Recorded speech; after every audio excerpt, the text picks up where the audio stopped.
country, and nationalism. Those are the roots of the conflict. So long as we keep that in mind all throughout tonight, I do hope to accomplish a very great, engaging, and fruitful conversation with all of you. Thank you.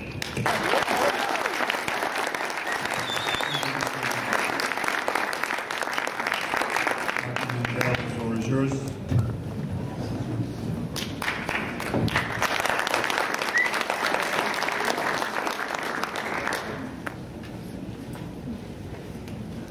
Ladies and gentlemen, is everybody here? Action replay. Can everybody hear? Okay, good evening, and I'd like to thank the Muslim Student Association and the Jewish Student Organization for affording me this opportunity of participating in this debate and discussion, which is a very important thing in itself, and at a time of conflict, it's important that people should be discussing that. And I want to thank also Dr. Brooks for his kind introduction. These days, when I'm asked to deliver some words on the history or cause of the Arab-Israeli conflict, or of any recent hostilities pertaining to it, my first response is to refuse. It's not because I tire of the subject or because I've addressed it too often. Rather, it's because I can agree only to discuss what must, with great reluctance, be referred to as the Arab war against Zionism and the State of Israel. There is no Arab-Israeli conflict. There is, however, an Arab war upon the State of Israel based on non-acceptance of Jewish political independence.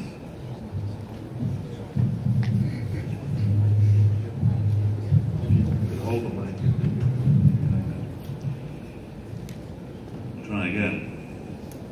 Arab opposition to the movement to re-establish a Jewish homeland in the biblical land of Jewry's patrimony is the common denominator, is the underlying theme of this conflict. Or let me put it another way. Let me tell you what the conflict is not. It is not a nationalist conflict over territory or resources, and here I must depart company immediately from my opposite number. It is not a border dispute, it is not a product of great power rivalry, and it is most assuredly not a conflict born of occupied territories or refugees. All these factors are symptoms of a conflict. They are not its cause.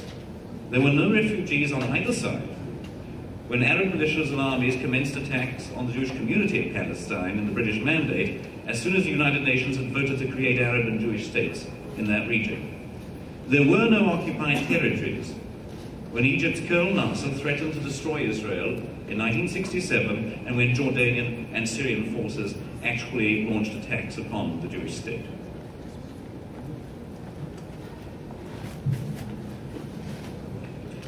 It was non-acceptance of any Jewish claim to independence in its historical and religious homeland that created the war of 1948, and the war of 1956, and the war of 1967.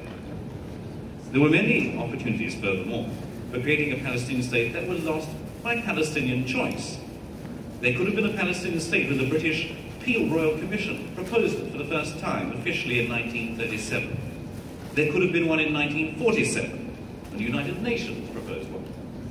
And there could have been one in 2000, when President Bill Clinton proposed a detailed plan involving Palestinian statehood in nearly all of the disputed territories, a capital in Jerusalem, and a $30 billion fund to resettle the Palestinian refugees of the 1948 war and their millions of descendants today.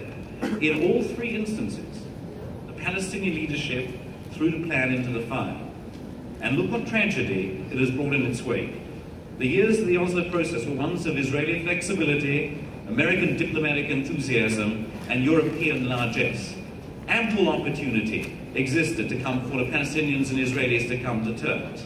Instead, Yasser Arafat, heading the Palestinian Authority, squandered on building up militias and lining the pockets of officials from himself down. Terrorist groups commenced suicide bombing in Israel, while in the PA-controlled territories, the media, the mosques, the schools, the youth camps, incitement to hatred and murder of Jews and glorification of terror as a religious and national duty became the order of the day.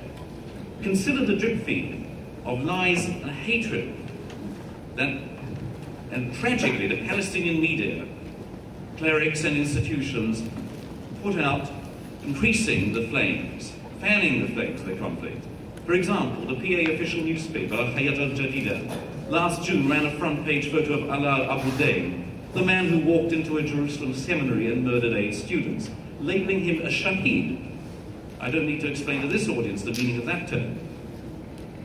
A terrorist act, incidentally, of which a subsequent poll conducted in the Palestinian Authority found that 80% of Palestinians approved of. Or consider the case that PA cleric Sheikh Ibrahim Muderis gives his sermons describing Jews as resembling the AIDS virus.